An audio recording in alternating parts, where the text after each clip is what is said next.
The Apotheosis of Authenticity. The price of authenticity is oftentimes the exile from the sanctified yet vacuous cloisters of the uninitiated. It is the relinquishment of access to that pallid dominion where the timid abide, a realm hemmed by the pall of habitual thought, where reason is seldom permitted to breach the curtain of conventionality, and where the contours of inquiry are draped in the sallow veils of dogmatic inertia. This is the terrain of those who prefer the balm of consensus to the luminous, albeit unsettling, revelation of inner discernment. A plain where light seldom penetrates, where truth is not excavated but plastered over, carefully varnished with the gloss of performative rectitude, and where the echo of one's own thoughts is forever filtered through the hollow chamber of social approbation. To dwell amidst such phantasms is to inhabit a world constructed of simulacra, a theater of masks that conceal the tremulous essence of being. Here, every glance, every utterance is measured against the external ledger of validation, and the self becomes a ledger itself, scrutinized, appraised, and perpetually deferred in its expression. In this kingdom of artifice, the soul learns to contort itself into forms it neither recognizes nor desires, and the very act of breathing becomes complicit in the perpetuation of illusion. Yet, the price of relinquishing this hollow dominion is not a mere inconvenience. It is a profound rupture of the familiar, a severance from the habitual lullabies of unexamined life. To step beyond this veil is to encounter the vertiginous expanse of one's own unmediated consciousness, a space where the coordinates of comfort dissolve into the ineffable and the familiar recedes into irrelevance. The uninitiated may perceive this as loss. They may clutch their plaster masks with desperation, interpreting the absence of acquiescence as deprivation. And yet, it is precisely in this rupture that the nascent jewel of authenticity is revealed, a jewel whose radiance is uncorrupted by the pallor of conformity.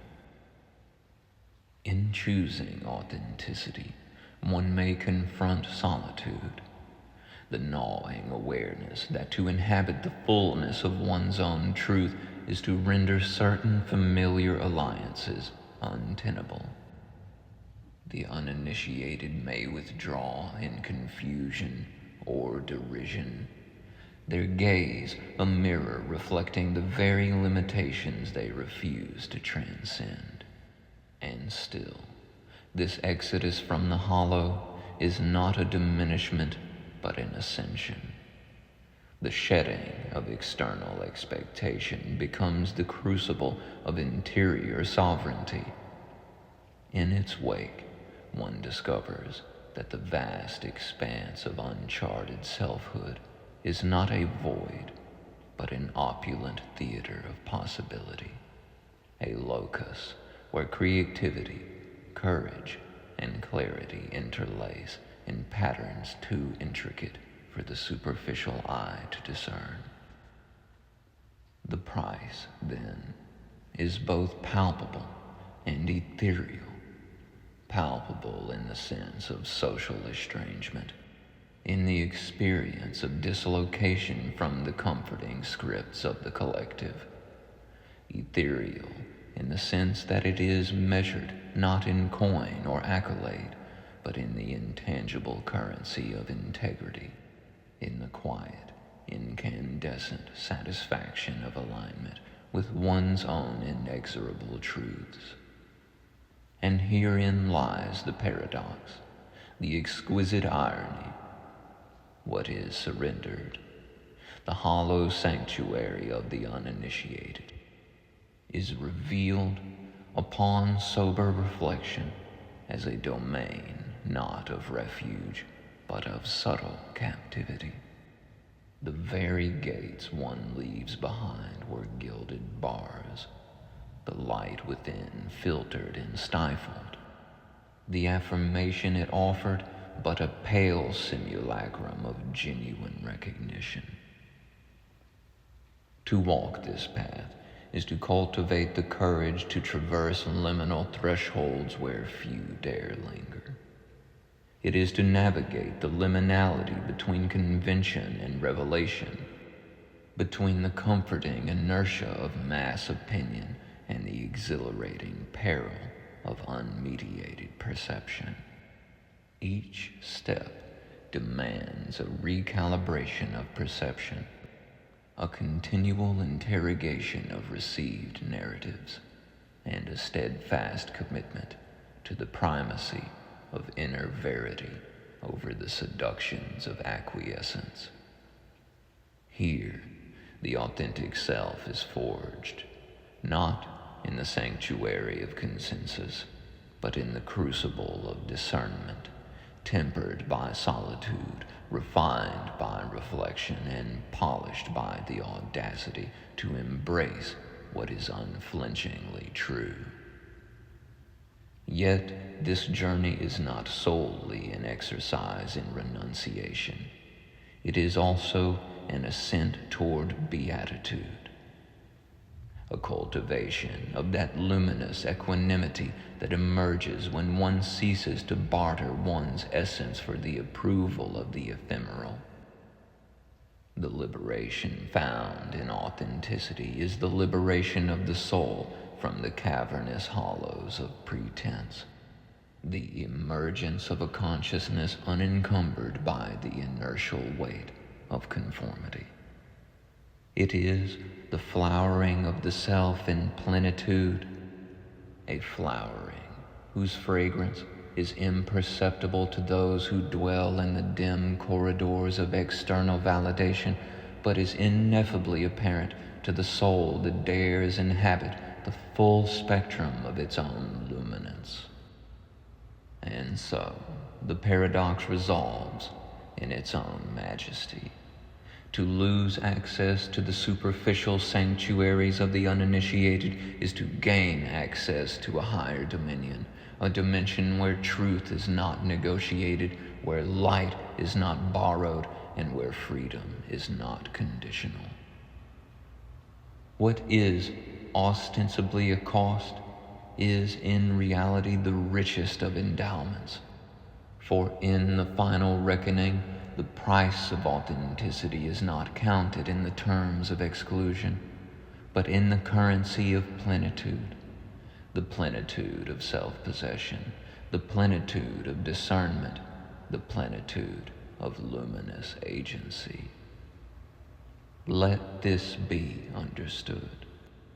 The surrender of the hollow is the exaltation of the full. The relinquishment of external approbation is the attainment of inner sovereignty. The exile from the familiar is the inauguration into the infinite. To embrace authenticity is to step into the arena of one's own soul with unflinching courage, to face the mirror unshielded by masks, and to stand undaunted in the radiance of one's own unassailable truth. And in that radiant stillness, all cost is transmuted. Loss becomes liberation. Estrangement becomes exaltation. Fear becomes illumination. For the final, ineluctable truth remains: the gift of being free from the cavernous hollows of pretense, of ascending into the unmediated domain of the authentic, is not merely priceless. It is the apotheosis of the soul itself, the luminous crown of being, the ineffable realization that to be wholly, unapologetically oneself is to partake in the sacred plenitude from which all brittle illusions fall away.